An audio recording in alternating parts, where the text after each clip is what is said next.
Welcome to the iWoman Report, everyone. I'm Cathleen Trigg-Jones, and shout out to all of you who have been following us on YouTube and social media. Thank you for your comments. I appreciate the love. These are unusual times that we're in right now. Unusual times call for unusual measures, am I right? That's why I'm holding it down from my house, as I know many of you are.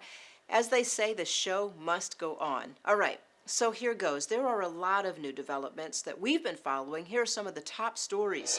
Coronavirus continues to spread as more than 250 million Americans are now ordered to stay at home. With most virtual classrooms now in full swing, we wanted to check in with our educational expert to find out the best way for parents to stay involved. And if you're looking for creative ways to stay healthy, stay fit, entertained, educated, or anything else you can dream up, well, there is literally a box for everything. We'll explain. Okay, so let's start with the coronavirus. I know a lot of you are still having a very hard time believing the hype. It's difficult to wrap your head around this, but the United States has now surpassed China in the number of deaths from coronavirus, and new projections from the White House are very unsettling. I think everyone understands now that you can go from 5 to 50 to 500 to 5,000 cases very quickly. According to White House Virus Response Coordinator Dr. Deborah Birx, even if all of the social distancing guidelines are followed perfectly, the death toll in the United States could reach 100,000 to 200,000. The New York Times reports that the United States already has the highest number of reported infections in the world, with 160,000, and has yet to fully ramp up testing. That means many cases are going undetected. And this is going to be a rough 2-week period. As a nation, we face a difficult few weeks. To add a human face to this, more and more celebrities, athletes, and politicians are testing positive. Bravo's Andy Cohen, basketball player Kevin Durant, Rand Paul, even Harvey Weinstein tested positive from prison.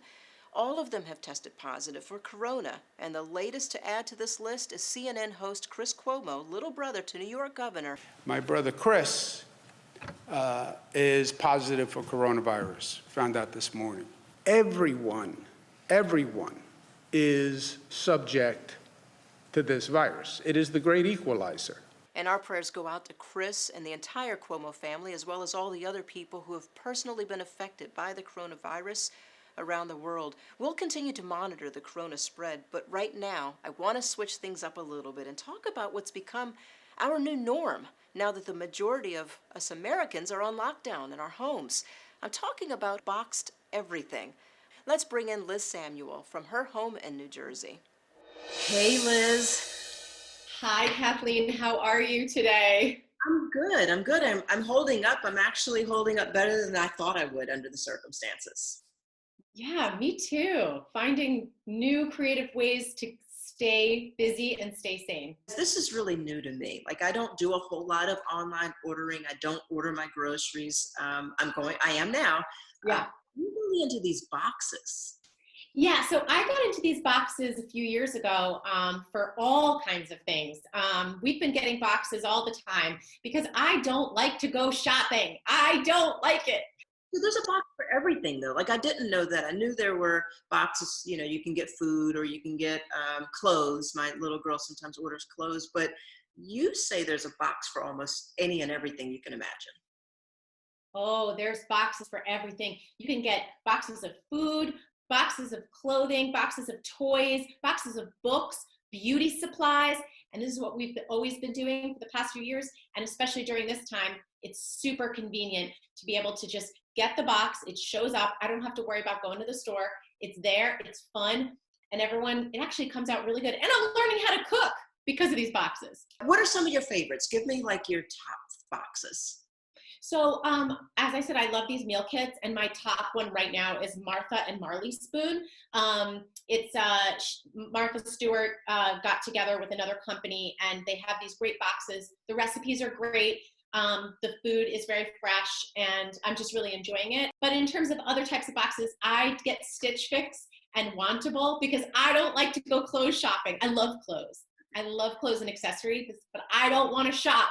So I get these curated boxes. They know my style preferences, my size, my type, and you can give a little description of yourself and what your work is and what you usually dress in. And then they give you these you can go through all these profiles of different styles, and then you can click what you like and what you don't like. And I really, for the most part, love what they send me, and my wardrobe is mostly from these boxes now. Wow. And what happens if you don't like it? You send it back? It's so easy. They put the envelope in the bag with its pre-addressed and stamped and everything. You put all the clothes back in there, seal it up, and you put it on your front door, and the mailman takes it. We're going to dive in. I'm going to investigate that. We're going to come up with some, our top picks. We're going to put them on our website. And then I think we should work together to come up with an iWoman box. Love it. Enjoy this moment in time. We'll look back and these will be the memories, but it will be only a blip in time. It won't last forever. No, definitely not. We'll be back. All right. Thanks, Liz. Have a great day. Thanks. Bye. All right. Now I'm talking to the millions of homeschool parents out there. Yes, I'm talking about you. I want to hear from all of you. How's it going so far? Well, Kim Kardashian told Jimmy Fallon that she goes into hiding from her kids. This has become a part of her daily routine. Spring break now, but we have school usually. So to be the teacher to 4 young kids, well, 2 are in school. So to 2 is like insanity. No, I just did it today. I'm like hiding from them. For those of you who can't escape the reality that being a stay-at-home parent, teacher is probably the hardest job ever, I reached out to award-winning educator and college admissions expert Eva Ostrom to get some advice on how to keep everyone in your house happy and organized. Eva, thank you so much for joining us today. How are you all managing with this corona scare? Because you're a mother as well. I am a mother. We are managing. I am under self-quarantine here in New York City with my youngest daughter, and my oldest daughter is still on her boarding school campus, and we're just taking it day by day. Yeah, this is really, it's a very interesting time, to say the least, for educators as well as parents. Now, if you're a parent and you've never homeschooled, you're really not even that involved, especially with teenagers. This can be really tricky. Do you think that, I guess organizing yourself is a large part of being able to organize your children?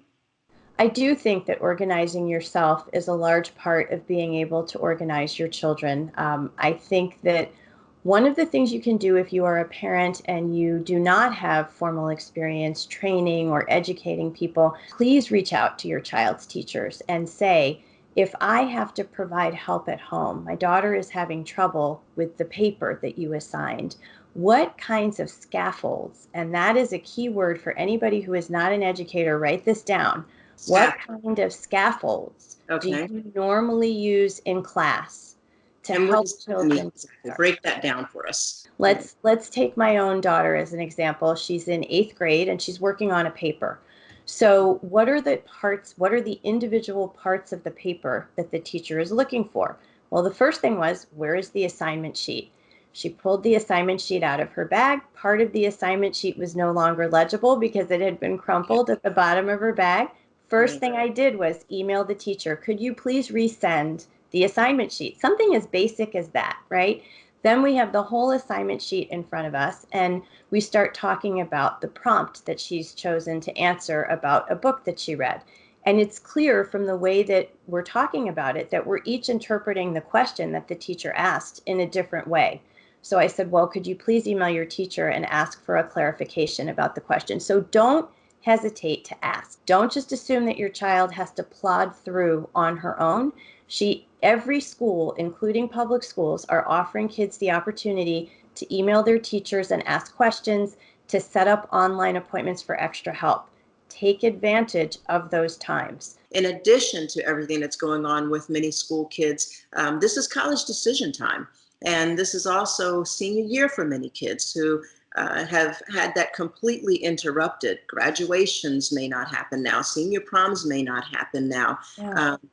Seniors are getting some good news and some bad news. I have a senior right now, who's getting a combination of both. But what do you recommend for that older generation, those older kids? Because it's sometimes a little difficult to connect with them on an emotional level to really tell how they are managing and how they are dealing with all of this. Yeah, so any child, I've heard from parents who have 3 children and all 3 are missing graduations, middle school, high school, and college. There's a huge amount of disappointment right now. Getting to the college piece, first of all, I expect that people will be seeing a lot of wait lists because colleges don't know what's happening. I mean, I'm reaching out to people that I know in admissions, and the response that I'm getting is, we can't even talk right now because we have no idea what's happening 2 weeks from now, let alone 2 months from now. And for people who do want to address college admissions issues while all of this sheltering in place is happening, on my website, evaostrom.school, you will find links to free live webinars that are going on. They began today and they will be going on almost every weekday for the next several weeks. Wonderful, wonderful. And I'll make sure we're putting that on the screen as well. So thank you, Eva, so much. Good luck to you and your daughters during this time. Hopefully we'll see you soon. Thank you so much, Kathleen. Take care. Bye-bye. Bye. You can see Eva's entire interview on our YouTube channel at iWomanTV. That's going to do it for us. I wanted to leave you with a thought that I had about coronavirus and how it has literally changed our entire way of life in just a matter of weeks. It has stripped many of us of the ability to do many of the things that we thought were so important. Getting our hair done, our nails, going to the gym, hanging out with friends, driving, eating out, partying, shopping. When you can't do any of that any longer, what are you really left with? Silence, simplicity, and time to think. As difficult as this pandemic is on all of us, and some more than others, my greatest hope is that we will all use this forced time as an opportunity to connect with our inner selves and redefine what we really need to survive and be happy. I, for one, hope I never go back to the way I was before Corona lockdown. I hope to be more centered, more focused, and much more connected to my inner self and those I love. And I wish the same for all of you. Thank you for joining us. We'll see you next time. In the meantime, everyone, please stay healthy, stay happy, and stay safe.